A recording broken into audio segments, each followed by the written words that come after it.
Filipenses, capítulo 3, e como é hábito vamos ler, e desta vez, uma vez mais, desde o versículo 14 até ao fim do capítulo, e o nosso irmão José Balroado vai ler, por favor. Filipenses 3, versículos 14 a 21, eu disse 20, mas é 21. Irmãos e irmãs, boa noite, diz assim a palavra de Deus. Prossigo para o alvo, pelo prémio da soberana vocação de Deus em Cristo Jesus. Pelo que todos quantos já somos perfeitos, sintamos isto mesmo. E se sentis alguma coisa de outra maneira, também Deus vos revelará. Mas naquilo a que já chegamos, andemos segundo a mesma regra e sintamos o mesmo. Sede também meus imitadores, irmãos, e tendo cuidado, segundo o exemplo que tendes em nós, pelos que assim andam. Porque muitos há, dos quais muitas vezes vos disse, e agora também digo, chorando, que são inimigos da cruz de Cristo, cujo fim é a perdição, cujo Deus é o ventre, e cuja glória é para a confusão deles, que só pensam nas coisas terrenas. Mas a nossa cidade está nos céus, de onde também esperamos o Salvador, o Senhor Jesus Cristo, que transformará o nosso corpo abatido para ser conforme o seu corpo glorioso, segundo o seu eficaz poder de sujeitar também a si todas as coisas. Amém. Amém. Ora, nós temos estado no versículo 20, que diz: mas a nossa cidade está nos céus, de onde também esperamos o Salvador, o Senhor Jesus Cristo. E se recordam, na semana passada, eu tive o cuidado de considerar convosco algo que nos permitisse perceber melhor aquilo que eu quero dizer sobre esta passagem. O que é que nós consideramos na semana passada? Na semana passada, estivemos a ver que, não obstante a Bíblia falar de duas ressurreições futuras, a chamada ressurreição da vida e a ressurreição da condenação, a ressurreição da vida, e eu na altura tive a ocasião de dizer que as primeiras ocorrências na Bíblia desta verdade, ficamos com a ideia de que a ressurreição era um momento único, em que se registavam duas ressurreições simultaneamente, só que enquanto uns ressuscitariam para a vida eterna, outros ressuscitariam para a condenação. Vimos depois que a própria palavra de Deus revela mais tarde, e particularmente no livro do Apocalipse, que as duas ressurreições, que a priori pareciam ser simultâneas no tempo, de facto decorrem ou ocorrem separadas por 1000 anos. Não vou repetir aquilo que disse, mas o que é importante referir, e então foi referido, é que a ressurreição da vida, que ocorre quando o Senhor Jesus Cristo vier reinar na Terra, porque como nós vimos no livro do Apocalipse, no capítulo 20, é quando o Senhor Jesus Cristo vem reinar na Terra, e quando Ele chega à Terra, na sua vinda gloriosa, que se dá essa ressurreição, a ressurreição da vida, é chamada a primeira ressurreição. 1000 anos depois, decorridos 1000 anos de reino em que Ele reina aqui na Terra, no fim desses 1000 anos, é que se vai dar a ressurreição da condenação, que é chamada também na Bíblia, ali no livro do Apocalipse, a segunda morte. O que é que nós vimos? Nós vimos que, não obstante a ressurreição da vida ser chamada a primeira ressurreição, de facto há uma ressurreição que vai ocorrer antes dela. E aí as pessoas perguntam-se como é que pode ocorrer uma ressurreição antes da primeira. É muito simples. Porque a primeira é assim chamada porque ela está inserida num plano que Deus estabeleceu, que é o plano profético. E no plano profético há uma primeira ressurreição e uma segunda ressurreição, que é a da condenação. A questão é que, quando o plano profético de Deus estava a decorrer, a dada altura, Deus interrompeu o curso, ou o relógio, se quiserdes, do cumprimento desse plano profético, interrompeu, abriu um parênteses, e portanto estamos a falar de algo que não estava previsto, a não ser na mente de Deus, e introduziu a dispensação da graça de Deus que agora estamos a viver, que é a Igreja Corpo de Cristo. Assim como o aparecimento da Igreja Corpo de Cristo. Nenhum profeta profetizou acerca disso. Também o desaparecimento da Igreja Corpo de Cristo não está profetizada. E por isso, o desaparecimento da Igreja também é um mistério. Já vamos ver isso provavelmente.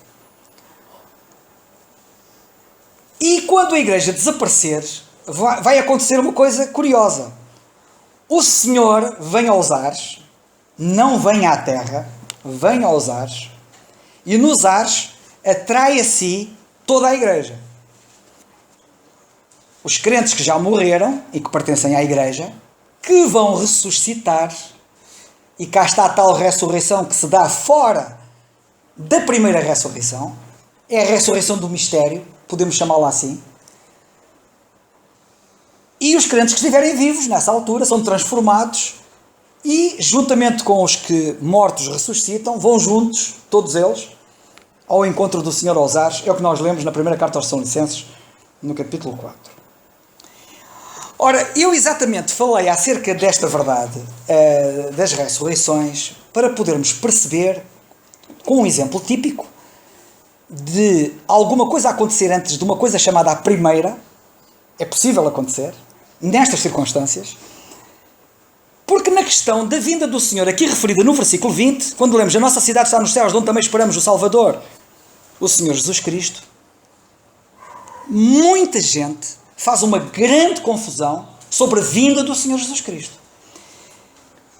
E eu, sinceramente, à medida que o tempo vai passando, vou-me apercebendo que as novas gerações de crentes que vão surgindo são ignorantes, completamente ignorantes acerca desta verdade. E deixai-me dizer que é assim: quando nós não avançamos, até o que temos perdemos. E isso preocupa-me. E isso leva-me a ter que ensinar permanentemente as mesmas coisas, porque, como dizia o apóstolo Paulo, é segurança para os crentes. Porque, por vezes, os pregadores e os ensinadores da Bíblia dão como um dado adquirido que os outros sabem aquilo que eles sabem. E não é verdade. Eu posso correr o risco de que, como sei determinadas coisas, eu assumir que todos também sabem. E é um engano total. E tenho-me apercebido, aqui e ali, em vários temas, a ignorância que muitos têm acerca dessas coisas. E apercebo-me da grande necessidade que há em ensinar essas mesmas coisas. Sobre a vinda do Senhor Jesus Cristo, há uma grande necessidade. E porquê? Porque normalmente, geralmente, quando se fala sobre a vinda do Senhor Jesus Cristo, fala-se na segunda vinda. A segunda vinda. Mas eu quero vos dizer que antes da segunda vinda, Ele vai vir. Tal como antes da primeira ressurreição há uma ressurreição, antes da segunda vinda do Senhor Jesus Cristo, há uma vinda do Senhor Jesus Cristo depois da primeira. E essa vinda do Senhor Jesus Cristo, depois da primeira, é um mistério. Está inserido tudo no mesmo assunto.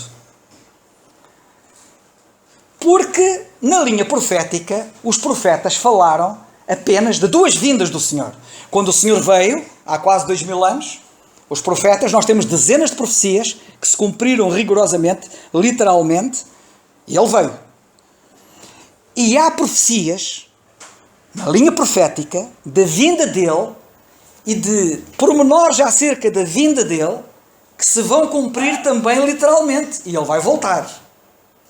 O que muita gente não sabe é que antes de Ele voltar, de acordo com a linha profética, segundo essas profecias que estão para acontecer, Ele pode voltar de um momento para o outro, inserido dentro desta verdade que é a verdade do mistério. Ou seja, era algo que nunca nenhum profeta tinha falado, porque Deus nunca disse isto a nenhum profeta. Que um dia Ele iria interromper a linha profética, iria abrir um parênteses, que é a igreja que está a correr, que é chamada a dispensação da graça de Deus, que é o corpo de Cristo, e que, quando a igreja estivesse completa e o parênteses fechasse, a igreja seria arrebatada, o corpo iria ter com a cabeça, a noiva iria ter com o noivo, e só estes é que vão.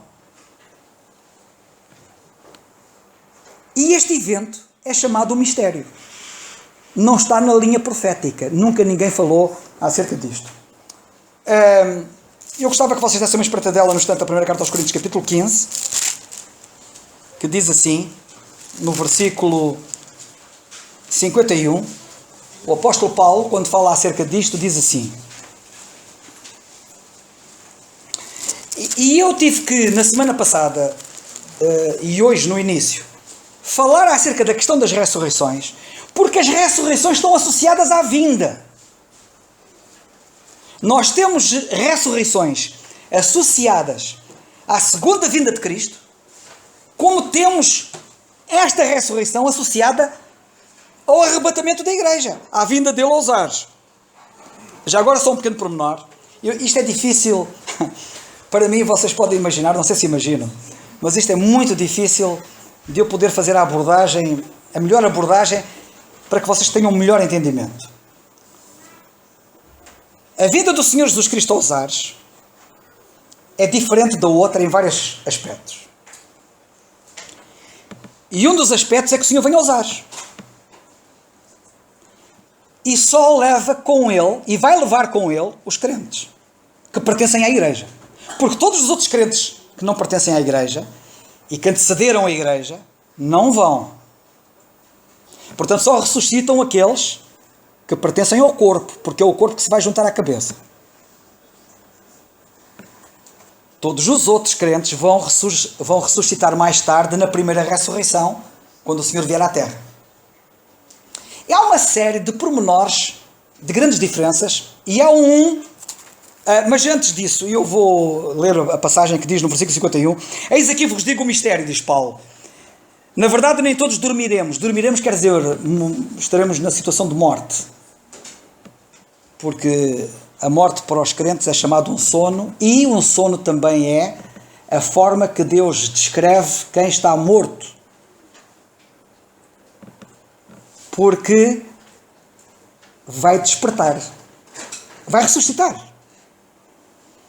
Portanto, a terminologia de sono está associada à questão da ressurreição. Exatamente porque a pessoa vai despertar, é como se esteja num sono do qual vai despertar.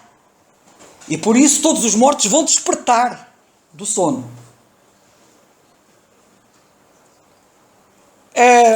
Na nossa passagem nós vemos, na verdade, todos dormiremos, mas todos seremos transformados num momento, num abrir e fechar de olhos, ante a última trombeta, porque a trombeta soará e os mortos ressuscitarão incorruptíveis e nós seremos transformados.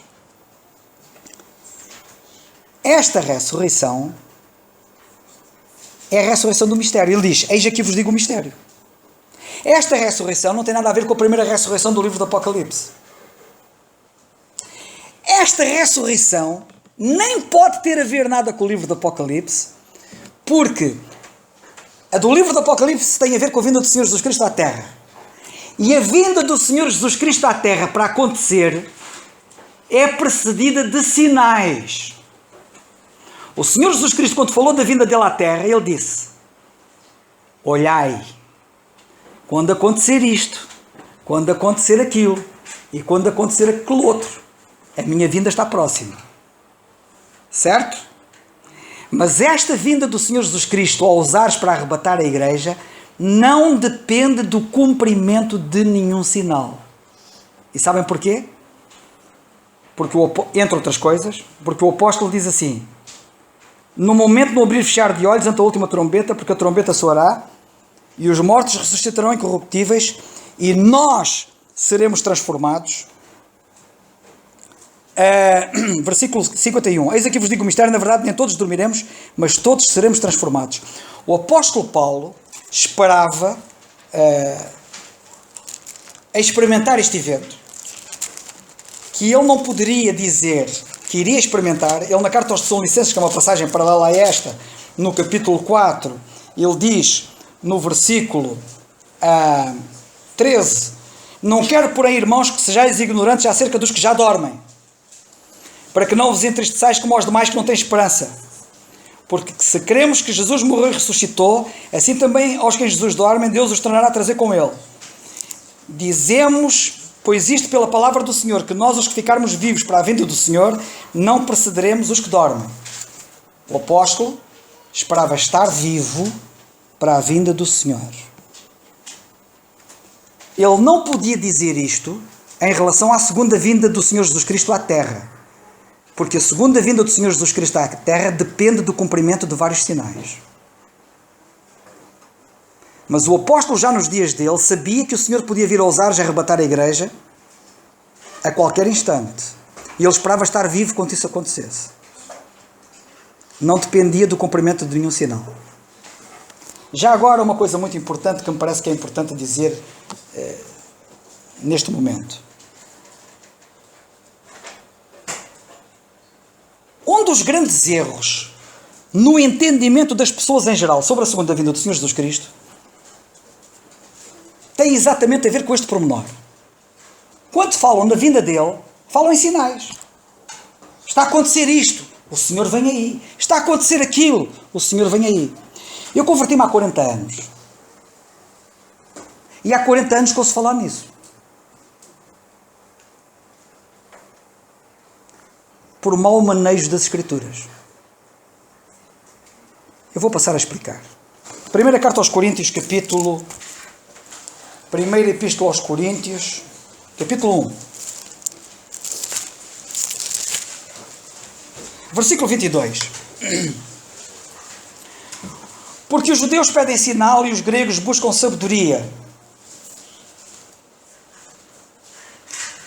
Porque os judeus pedem sinal e os gregos buscam sabedoria. Já viram o que é que está aqui escrito? Os judeus pedem sinal.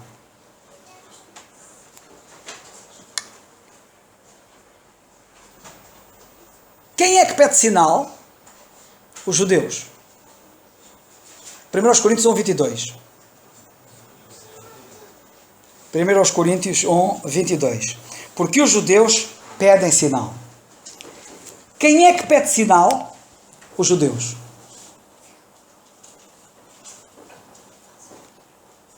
Deixai-me... Isto é muito importante.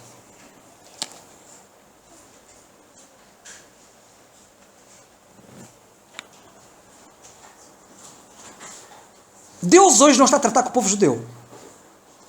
Deus hoje está a tratar com os gentios. Com todas as nações. E por isso hoje não há sinais.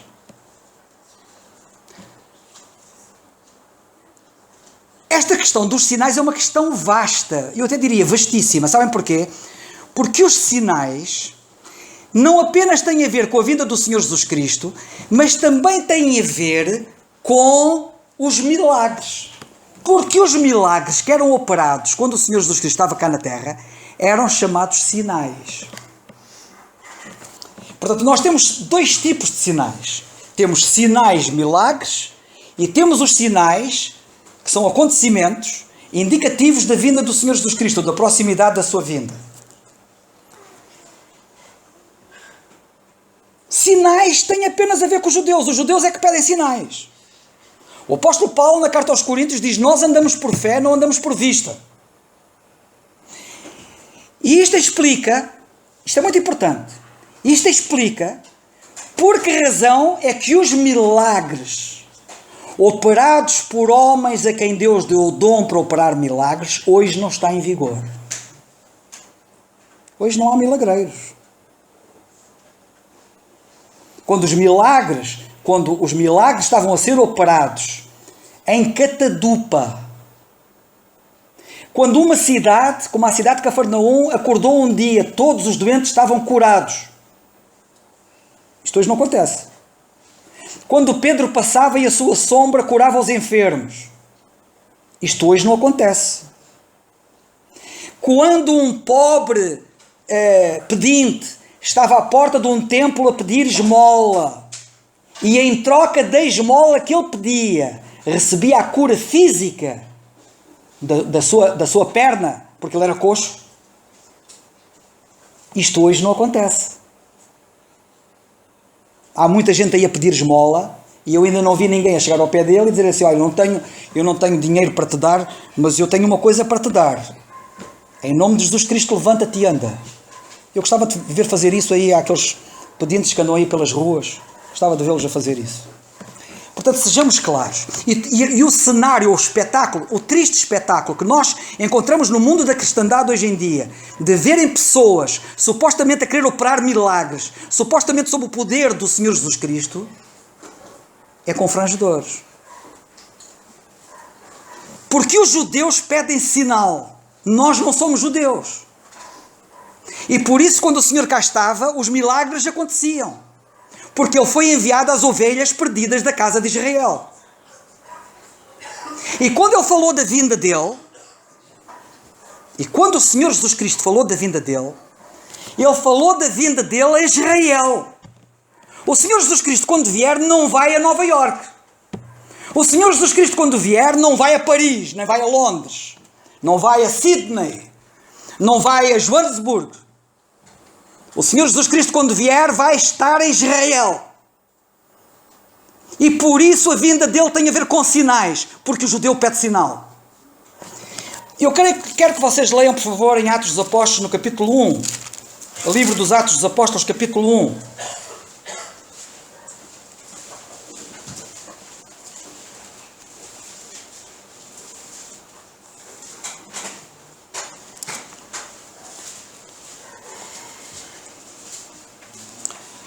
Em Atos dos Apóstolos, no capítulo 1, a partir do versículo 9, só para vocês se situarem, nós temos aqui o Senhor Jesus Cristo, depois de ressuscitar, estar 40 dias, ao 40º dia dele estar com os crentes aqui na terra, depois de ressuscitar, ele sobe ao céu. Eu quero que vocês vejam as circunstâncias como ele sobe ao céu.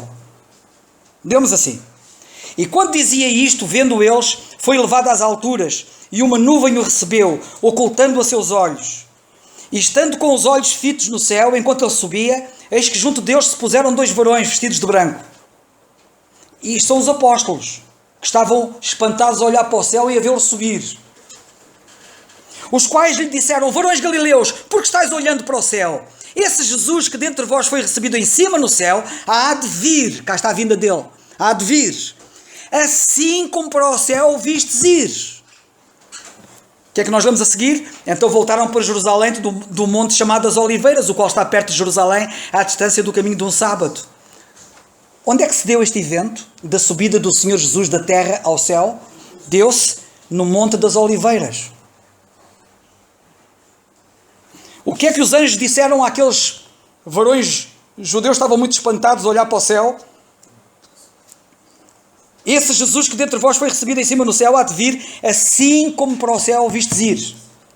E portanto o Senhor Jesus Cristo, quando voltar, vai voltar exatamente àquele lugar, em Israel, ao Monte das Oliveiras. Vocês podem ler, por favor, no livro do profeta Zacarias, no capítulo... Zacarias está antes de Malaquias, é o penúltimo livro da Bíblia. No livro do profeta Zacarias, nós lemos assim... no versículo, capítulo 14 do livro do profeta Zacarias.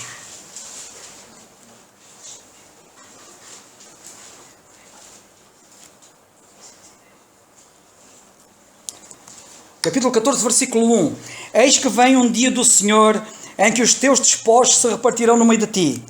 Porque eu ajuntarei todas as nações para a peleja contra Jerusalém, e a cidade será tomada, e as casas serão saqueadas, e as mulheres forçadas, e metade da cidade sairá para o cativeiro, mas o resto do povo não será expulso da cidade.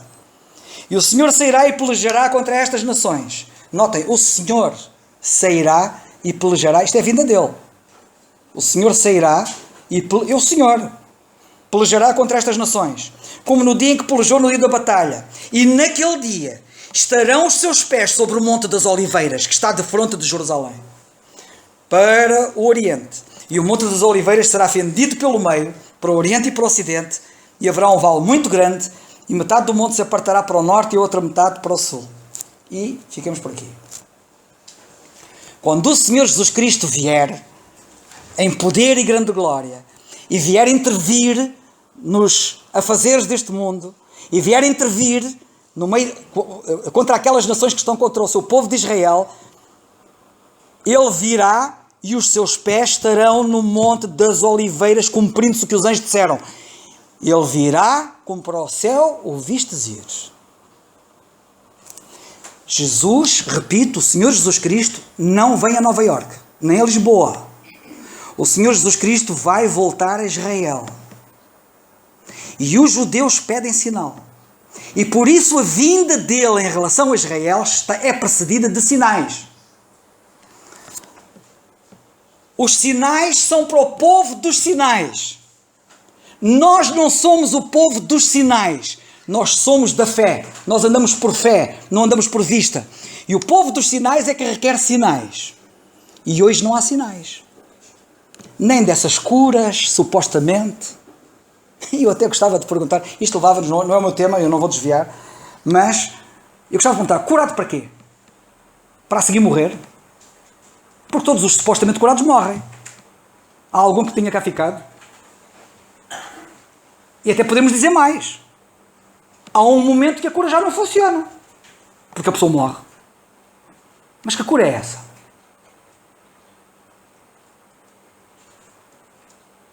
Mas os curados pelo Senhor, quando o Senhor disser nenhum enfermo haverá, as pessoas com 100 anos vão ser consideradas uma criança. É cura a sério, não é cura a brincar. E alguns de vocês dirão assim, então mas quando o Senhor cá estava não curou alguns? Curou. Então mas eles depois também morreram. Pois morreram. Porquê? Porque o plano foi suspenso. A linha profética foi interrompida. Bem, continuando. Na carta aos Filipenses, no capítulo 13 e no versículo 20, lemos assim, mas a nossa cidade está nos céus, onde também esperamos o Salvador. Uma coisa muito importante. Esperamos. Esperamos o quê? Esperamos o Salvador. Deixai-me dizer uma coisa muito importante. As pessoas, em vez de andarem... Nós andamos por fé e não por vista. Eu não citei a passagem, mas está em 2 Coríntios 5:7, que o apóstolo Paulo diz que nós agora, na igreja, andamos por fé, não andamos por vista. E em vez das pessoas andarem a pôr os olhos onde não devem, as pessoas deviam pôr os olhos na palavra de Deus. É na palavra de Deus que nós devemos pôr os olhos e aprender com ela. Na nossa passagem, lemos que esperamos o quê? Sinais? É isso que Paulo diz? Paulo diz que nós estamos à espera de sinais? Não. Ele diz, esperamos o Salvador. Ou seja, o apóstolo Paulo já estava à espera do Salvador. O que significava, ele disse esperamos, notem bem, plural, ele incluía-se. Eu também espero o Salvador. Ele não podia dizer isto se a vinda do Senhor Jesus Cristo dependesse de se cumprir alguma coisa. E aqui surge uma coisa interessante. Fala-se na iminência da vinda do Senhor. Os cristãos em geral falam na iminência da vinda do Senhor. Ou seja, dizem, o Senhor pode vir de um momento para o outro. O Senhor pode vir de um momento para o outro. Como é que eu posso dizer, o Senhor pode vir de um momento para o outro? E agarrar uma passagem que tem a ver com a vinda dele em poder, grande glória à terra, que dizem que para isso acontecer tem que acontecer coisas. Como é que ele pode vir de um momento para o outro, se há coisas que ainda não aconteceram? Ele só pode vir, de acordo com essa vinda, quando se cumprirem essas coisas. Enquanto essas coisas não se cumprirem, ele não pode vir. E, portanto, eu não posso falar em vida iminente. Mas é uma coisa curiosa. Fala-se em vida iminente e depois fala-se em sinais da vinda dele. Misturam tudo. O problema da cristandade está em não manejar bem a palavra da verdade. O problema da cristandade está em não ver que há uma diferença entre profecia e mistério. O problema da cristandade está em não ver isto. E quando não vê isto, mistura tudo. E eu vou-vos dar um exemplo para vocês verem como é que a cristandade está confundida. Ela está confundida, por exemplo, na vinda do Senhor.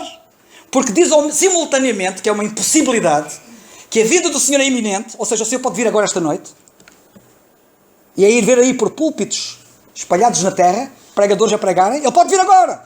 Tu converte porque ele pode vir agora, ele pode vir agora, ele pode vir agora. E depois dizem, o Senhor, estão-se a cumprir sinais da vinda do Senhor.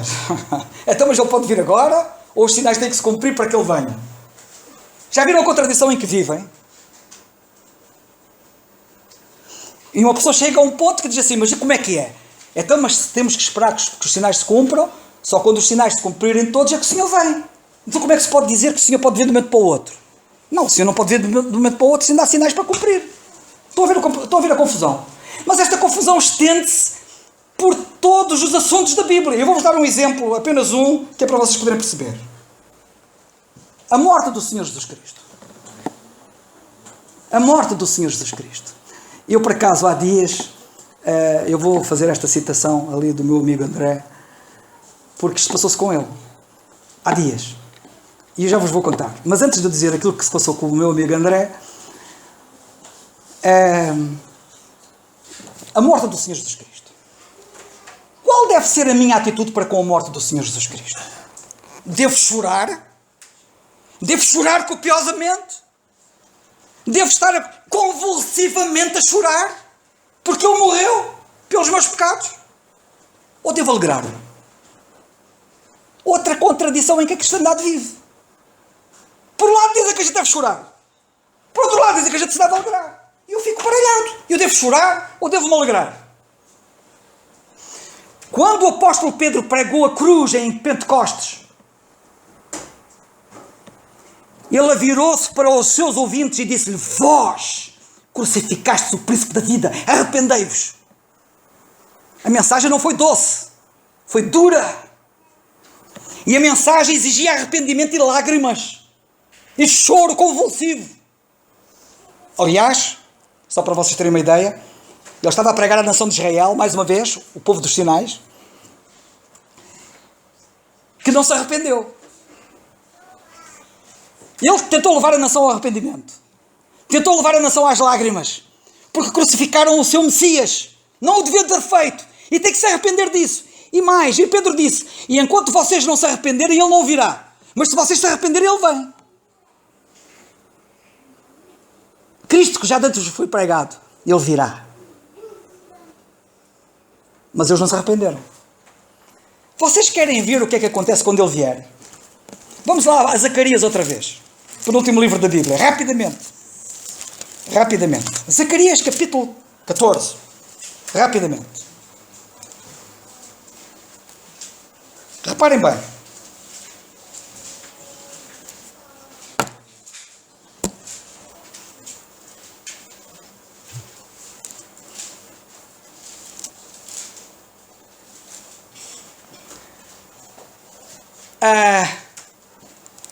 Todos estes capítulos aqui, o capítulo 14, o capítulo 13, eles falam todos da vinda quando ele vier em poder e grande glória. E no capítulo 13 temos alguns pormenores descritivos do que é que vai acontecer quando ele voltar. E sabem o que é que diz aqui? Capítulo 13 diz assim, versículo 9: e acontecerá naquele dia que eu procurarei destruir todas as nações que vierem contra Jerusalém. E sabem que quando ele vier, ele próprio vai lutar contra as nações que vêm para destruir Jerusalém, e vai libertar o povo de Israel, e vai ao Monte das Oliveiras, como nós já vimos. Sobre a casa de David e sobre os habitantes de Jerusalém derramarei o espírito de graça e de súplicas, e olharão para mim. Notem, olharão para mim, diz o Senhor. Os judeus vão olhar para ele. Vão olhar para mim a quem traspassaram, ou seja, a quem crucificaram. E o prantearão como quem pranteia por um unigênito, e chorarão amargamente por ele, como se chora amargamente pelo primogênito. Naquele dia será grande o pranto em Jerusalém, como o pranto de Adradrimon, no vale de Megido. E a terra pranteará, cada linhagem à parte, a linhagem da casa de David à parte e suas mulheres à parte, a linhagem da casa de Natã à parte e suas mulheres à parte, etc. Grande pranto o prantearão. Ou seja, o Senhor Jesus Cristo só vem à terra quando eles chorarem o que fizeram na cruz do Calvário. Eu não disse? Capítulo 13 de Zacarias. Não. Desculpem lá. Desculpem lá que eu já vi que já é o capítulo 12. Perdão. Eu disse que era o 13 e é o 12. Peço desculpa. É o capítulo 12. Capítulo 12, versículo 8. Versículo 9. Versículo 10. E o versículo 10 diz: sobre a casa de David e sobre os habitantes de Jerusalém derramarei o meu espírito, olharão para mim a quem traspassaram e o prantearão como quem pranteia por um unigênito, e chorarão amargamente por ele, como se chora amargamente pelo primogênito. Versículo 11: naquele dia será grande o pranto em Jerusalém, como o pranto de Adradrimon. Ou seja, eu peço desculpa, mas quero-vos dizer o seguinte: cumpre-se aqui o que Pedro disse. Arrependei-vos. Vós crucificaste o príncipe da vida. Arrependei-vos. Ele tentou levá-los às lágrimas. Eles não foram às lágrimas. Eles não se arrependeram. Mas o Senhor Jesus Cristo não voltará enquanto eles não reconhecerem que o crucificaram. E quando isso acontecer, vai ser quando Ele voltar. E quando Ele voltar, vão ver: afinal Ele é o Messias. Foi Ele que nós crucificamos. E começarão a chorar amargamente. É assim que nós devemos fazer agora, quando olhamos para a cruz. Na linha profética, a mensagem é esta. Mas desde que Deus interrompeu a linha profética e introduziu o parênteses da graça, Deus agora vira-se para nós e diz assim: olha para a cruz e vê Jesus em teu lugar na cruz, a sofrer o castigo dos teus pecados na cruz. Olha para a cruz e vê o problema do teu pecado resolvido na cruz e dá graças a Deus. E eu olho para a cruz e alegro-me e digo: Senhor, obrigado. Tão diferente. E por isso Paulo diz que se gloriava, ou seja, tinha um gozo excelso. Ele dizia que não se gloriava em mais nada, a não ser na cruz de nosso Senhor Jesus Cristo, pela qual eu estou crucificado para o mundo e o mundo está crucificado para mim. Não há diferença. Quem é que diz que não há diferença? Agora, na cristandade que não percebe nada disto, misturam as coisas e depois não sabem se são de rir, se são de chorar. Não sabem se são de se alegrar, se são de entristecer. Não sabem se ele vem de repente ou se ainda tem que acontecer alguma coisa para que ele venha. Nós precisamos de manejar bem a palavra da verdade. O apóstolo Paulo, na nossa passagem, na carta aos Filipenses, capítulo 3, em versículo 20, eu vou já terminar, diz: de onde também esperamos o Salvador. Paulo esperava o Salvador. Paulo não esperava sinais. Primeira carta aos Tessalonicenses, capítulo 1, versículos 9 e 10. Primeiro aos Tessalonicenses, capítulo 1, versículos 9 e 10. Lemos assim: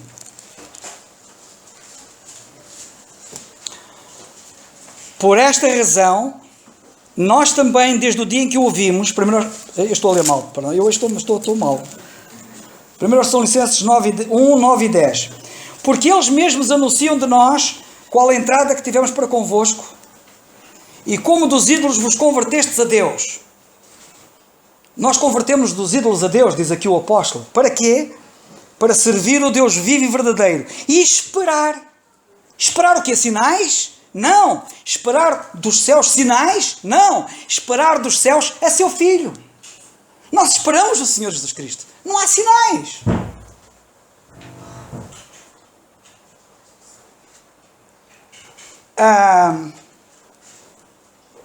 Primeira carta aos Coríntios 1:7, para trás, ligeiramente. 1 Coríntios 1:7. Nós lemos assim: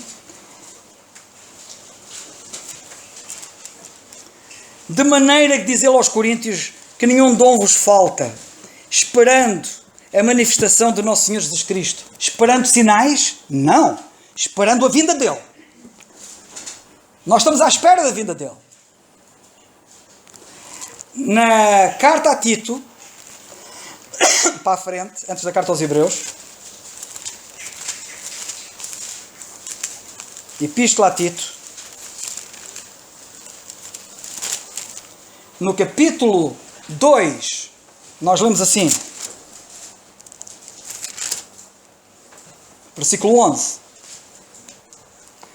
porque a graça de Deus se há manifestado trazendo salvação a todos os homens, ensinando-nos que, renunciando à impiedade e às concupiscências mundanas, vivamos neste presente século sóbria, justa e piamente, aguardando a bem-aventurada esperança e o aparecimento da glória do grande Deus e nosso Senhor Jesus Cristo. Aguardando o aparecimento dele, não de sinais.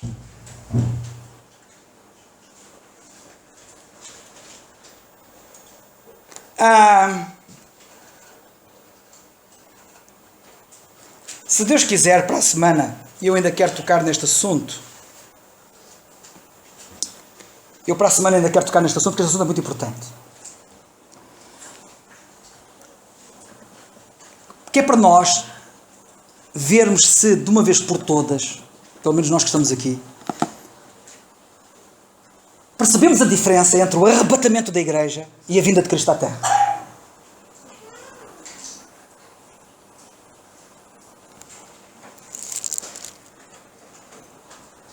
A maior parte das passagens que falam no Novo Testamento da vinda de Cristo em poder e grande glória à terra estão nos Evangelhos.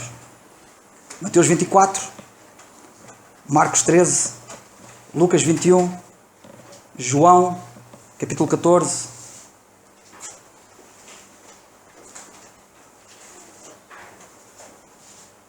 E essas passagens não têm nada a ver com a vinda para a igreja, para o arrebatamento.